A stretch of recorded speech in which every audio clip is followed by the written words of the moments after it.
Je te souhaite la bienvenue. Juste avant de commencer, une petite information. Cette vidéo est extraite de l'émission en direct La Ligne Rouge des Hauts Potentiels, dans laquelle tu peux poser tes questions et obtenir une réponse personnalisée. Cette émission est diffusée en direct chaque jeudi soir à 19h, heure de Paris, 13h, heure de Montréal, dans le groupe Facebook privé des élèves de l'Université des Hauts Potentiels.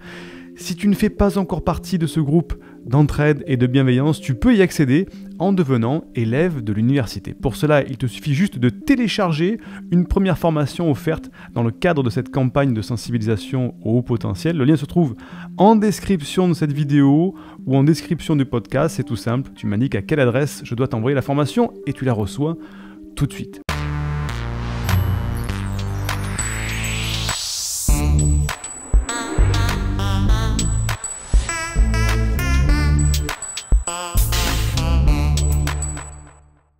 Une question de Marie. Marie qui nous dit « Bonjour, je suis haut potentiel. Je constate que j'ai beaucoup de difficultés à couper le lien qui m'attache mentalement à l'autre après une relation toxique.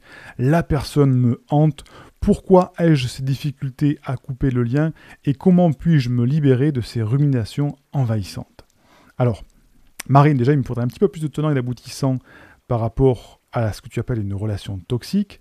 Est-ce que c'est un couple qui a duré 6 mois, 1 an, 10 ans? Est-ce qu'on est face à une véritable personne toxique, un pervers narcissique peut-être, ou pas? Là, ça serait compliqué pour moi de te répondre précisément, parce que j'ai pas beaucoup d'informations. Donc je vais essayer de te donner quelques pistes, mais elles seront peut-être aussi floues que le peu d'informations que j'ai reçues. Donc, le cerveau humain, il fonctionne très bien pour mémoriser les choses, et notamment pour mémoriser par rapport à ce qu'on appelle un stimulus émotionnel. On se souvient à 99% tous du moment, de l'endroit exact où on se trouvait le jour des attentats du 11 septembre. Pourquoi ? Parce qu'on a été choqués de voir pour la première fois en direct devant notre télévision un attentat dans un pays occidental, civilisé, d'une telle ampleur catastrophique en termes d'image. Donc, on a eu un choc émotionnel et on se souvient tous exactement de l'endroit où on était quand on a vu cet écran de télévision avec les attentats du 11 septembre pour la première fois. Par contre, la veille du 11 septembre et le lendemain, je suis incapable de vous dire où j'étais. Pourquoi ? Parce que le cerveau mémorise mieux lorsque l'information est assimilée à un stimulus émotionnel. Donc si par exemple, je vous donne une information et je dis mémorise-la, tu vas moins bien la mémoriser que si je te tire une claque derrière. Pourquoi ? Parce que tu vas avoir stimulus émotionnel de la claque et tu vas mémoriser l'information. Bref, je ne vous recommande pas de faire apprendre à vos enfants comme ça, mais vous comprenez le principe, tu comprends le principe. Quand on a une relation de couple, on a des pics émotionnels sans arrêt, parce qu'on vit dans un couple, je l'espère en tout cas, de manière générale, des émotions fortes, intenses, des moments de plaisir, des moments où on fait l'amour, ou des moments où on reçoit des cadeaux, des moments où ça va pas aussi, quand il y a des choses qui vont pas, ce sont aussi des stimulus émotionnels, des disputes aussi. Tout ça, ça grave les informations dans le cerveau. Donc quand on se sépare d'une personne et qu'on ne la voit plus, on ne peut pas dire, non, j'oublie tout ce qui s'est passé. Parce qu'il y a beaucoup de charges émotionnelles avec tout ça.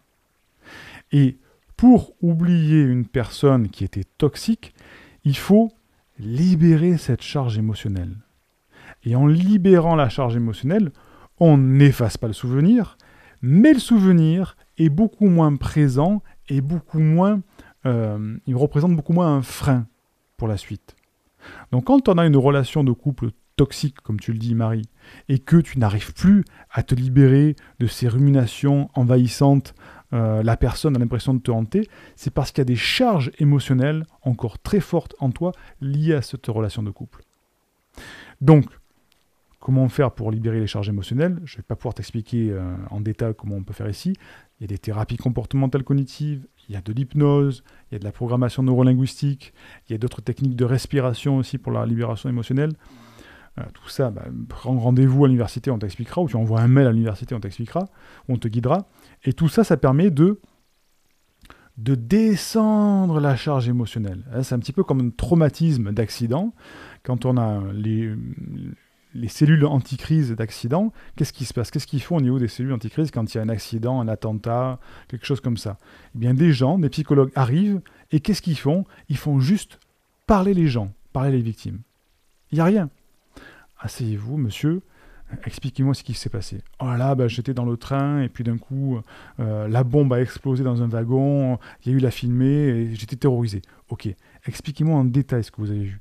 J'ai vu au fond une fenêtre. Voilà, et ils font parler la personne, parce qu'en parlant, la personne fait descendre sa charge émotionnelle jusqu'à un niveau où elle ne va pas rester traumatisée derrière.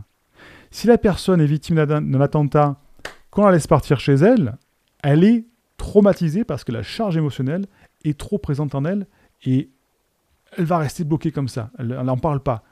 Le fait de parler est une libération émotionnelle. Après, il y a d'autres techniques aussi plus profondes, plus intenses pour libérer les charges émotionnelles, mais ça en fait partie. Donc, Marie, si tu as un problème pour te libérer de ces ruminations envahissantes, eh bien, il faut libérer les charges émotionnelles liées à ta relation de couple que tu avais avant pour que tes souvenirs, non pas s'effacent, mais deviennent des souvenirs avec aucune intensité par rapport à d'autres souvenirs. Et ça va faire partie de ton passé.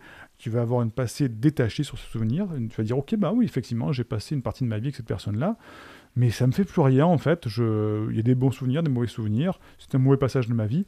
Il est rangé quelque part dans ma bibliothèque de souvenirs, mais pas plus qu'un autre. Et là, on peut continuer à s'épanouir dans sa vie. C'est comme ça que ça fonctionne, en tout cas, Marie, au niveau de nos neurones.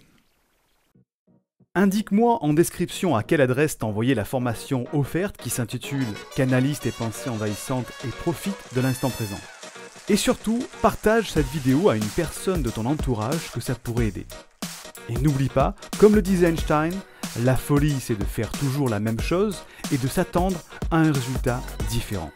Si tu veux t'épanouir avec ta douance, c'est le moment d'utiliser le bon mode d'emploi, celui qui fonctionne avec toi, et de changer pour faire de cette terre un monde meilleur.